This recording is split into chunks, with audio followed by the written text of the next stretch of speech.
حضرت مالک بن دینار رحمۃ اللہ علیہ نے ایک مکان کرایہ پر لیا۔ اس مکان کے پڑوس میں ایک یہودی کا مکان تھا اور حضرت مالک بن دینار رحمۃ اللہ علیہ کا حجرہ اس یہودی کے مکان کے دروازے کے قریب تھا۔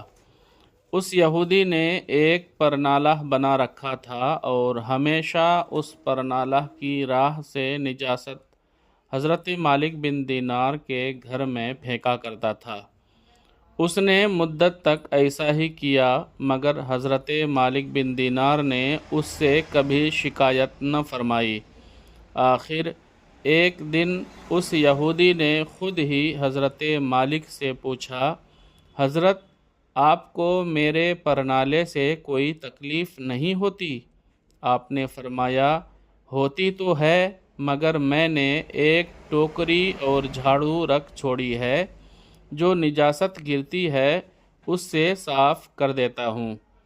اس یہودی نے کہا، آپ اتنی تکلیف کیوں کرتے ہیں اور آپ کو غصہ کیوں نہیں آتا؟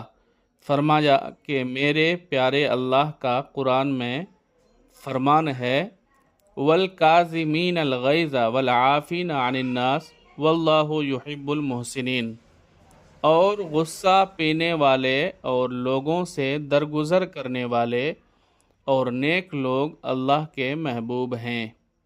یہ آیات مقدسہ سن کر وہ یہودی بے حد متاثر ہوا اور یوں عرض گزار ہوا، یقیناً آپ کا دین نہایت ہی عمدہ ہے، آج سے میں سچے دل سے اسلام قبول کرتا ہوں۔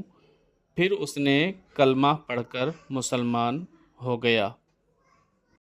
اے ہمارے پیارے اللہ عز و جل، ہمیں بھی ہمارے اسلاف کی طرح اپنے پڑوسیوں کے ساتھ حسن سلوک کرنے کی توفیق مرحمت فرما، آمین، بجاہ النبی الامین صلی اللہ تعالی علیہ وآلہ وسلم۔